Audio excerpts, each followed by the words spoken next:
Is the Carter V worth the wait?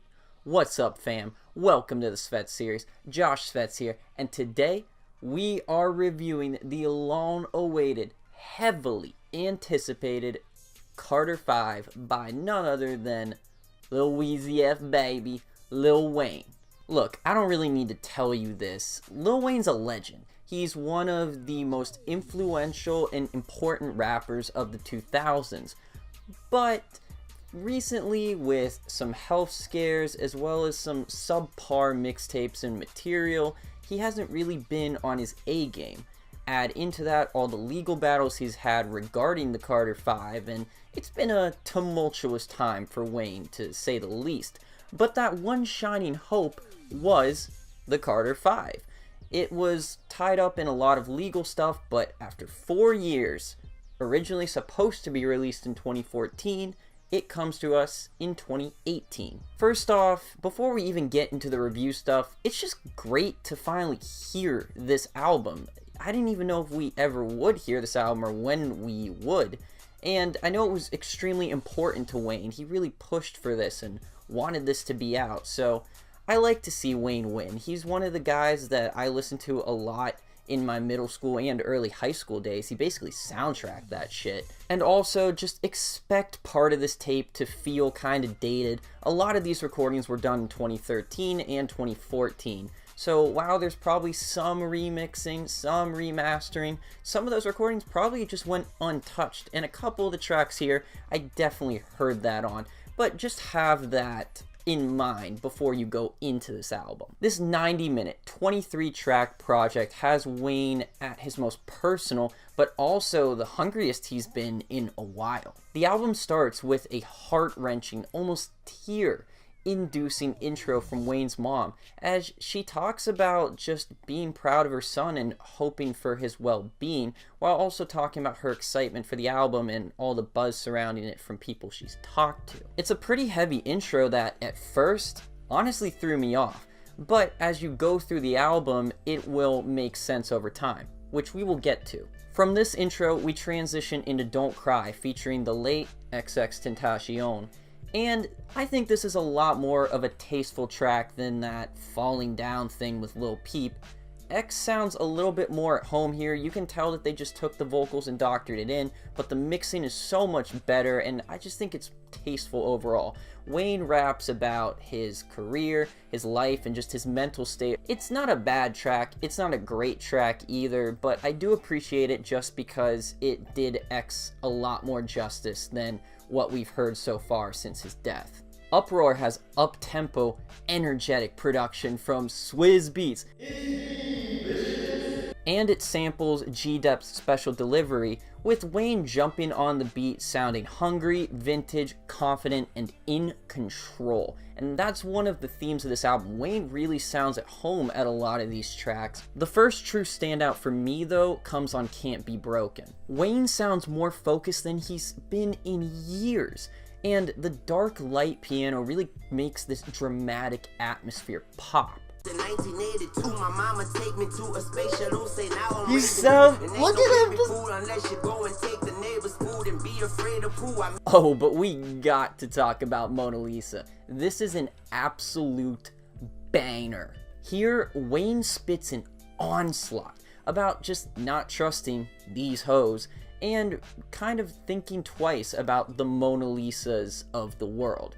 Then the beat drops out and King Kendrick himself jumps on this track and absolutely kills it. And I have to admit, I cracked the fuck up when Kendrick spit that line where he kind of creates this little story where he thinks his girl is cheating on him with Wayne, and he's trying to get her phone, and then all of a sudden the lollipop ringtone plays. Let me take this call real quick. You know your fucking ringtone is not the shit that you do. touching yourself like a neck Kendrick video. Jump on the internet watching this interviews. I don't know what the fuck lately got into you. Have no opinion, we have your attention, and now you looking on the barrel, oh nigga. Now she looking for her pantyhose, nigga. Honestly, this track is just insane, and dare I say, Wayne actually matched Kendrick's performance, which rarely happens. Usually Kendrick kills whenever he's on a feature or someone features on his. He always outdoes them, but here, I think Wayne and Kendrick played off each other really well. Open Letter acts as the title implies. It's an open letter to Wayne's fans, his family, and everyone in between. And he gets very existential here, less introspective, more existential, thinking about his place in the world and just his overall purpose and destiny. There's some really cutting lines like, they probably won't miss me until they need me, and sometimes I fear who in the mirror. He done died so many times, but still here. Why am I here? Obviously, Wayne's reflecting on his health scares and past transgressions. Surprisingly enough, Wayne's actually had quite a bit of brushes with death. And Wayne's been open before, but this is easily one of his most personal and open tracks to date.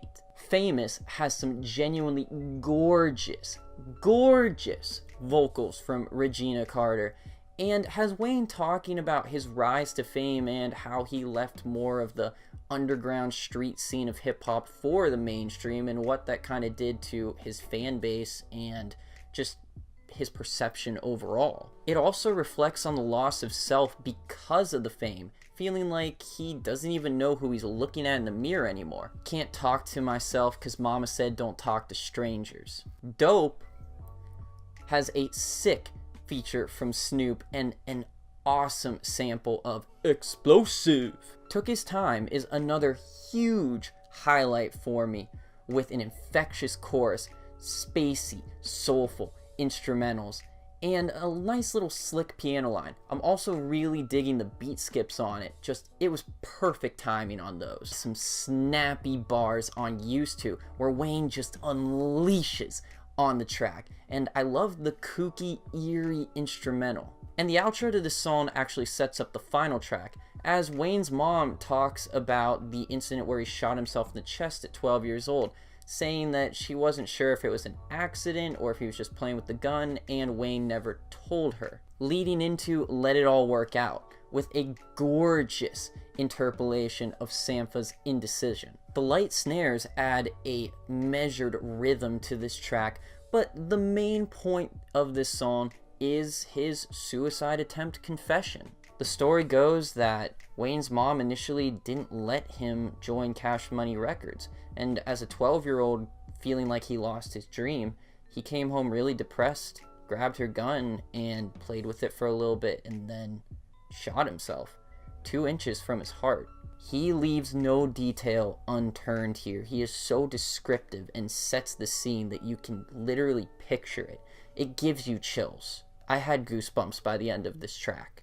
Though he does lighten things up at the end, saying that God gave him another chance and he turned that chance into something greater. It's a powerful track, leaving Wayne at his most vulnerable to date, and I will fight anybody on that point. Because opening up about something like a suicide attempt, I don't know if you can get much more personal than that.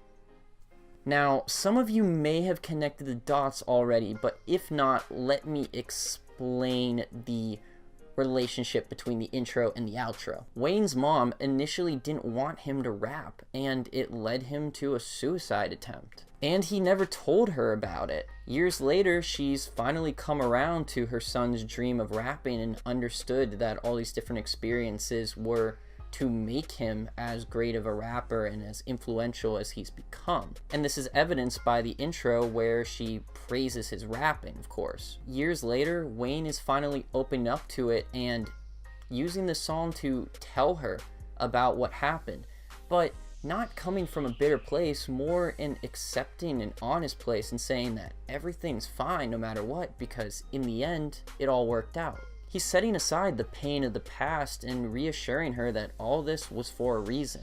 And the final I love you, Dwayne, at the very tail end of the album acts as the ultimate approval of Wayne's lifestyle, Wayne's career, and Wayne's choices, as the track acts as a message of confession and understanding. Honestly, it's quite brilliant. Kudos to Wayne for this. This kind of blew my mind. But we do have some missteps and throwaways scattered in the great material. There's just not enough consistency to warrant a 90-minute album, and a quarter of these tracks could have just been cut, and it would have strengthened the impact overall.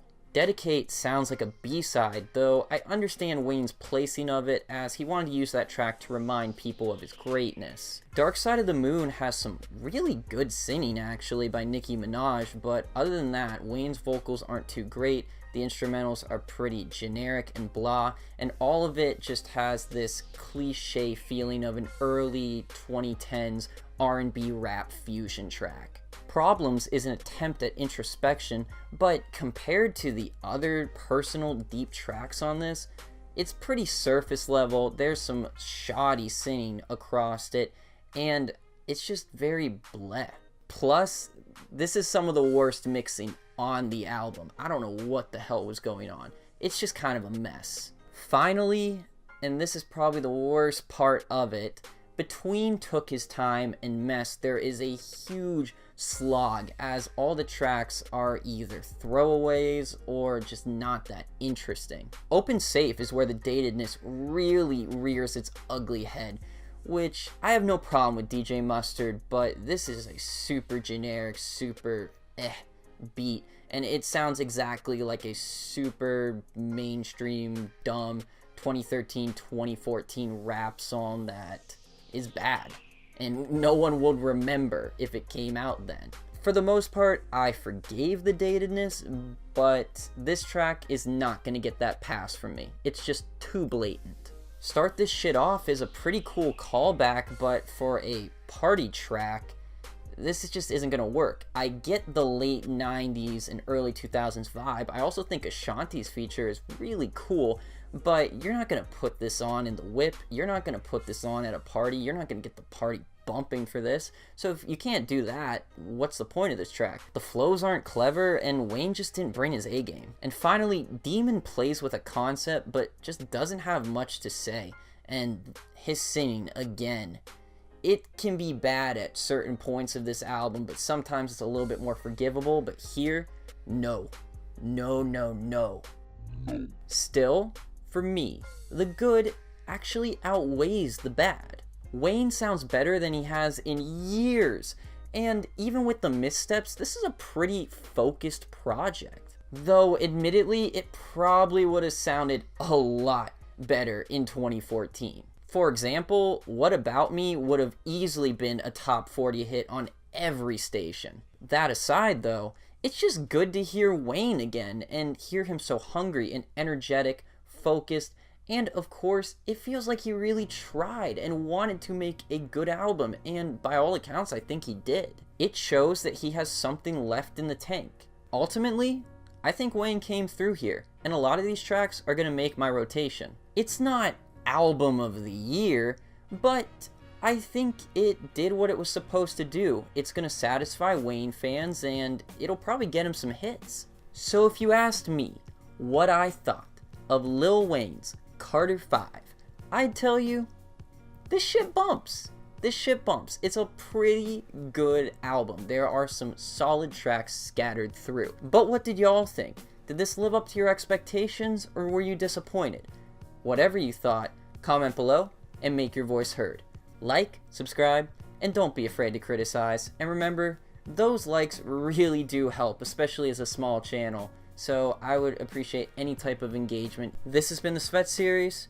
Now send me your queries. Red and black sweater like my name is Freddy. Color spaghetti. I so messy. Pico khaki. Never lucky. Keep that 30 in my jacket. Look at the diamonds, they on hush mode.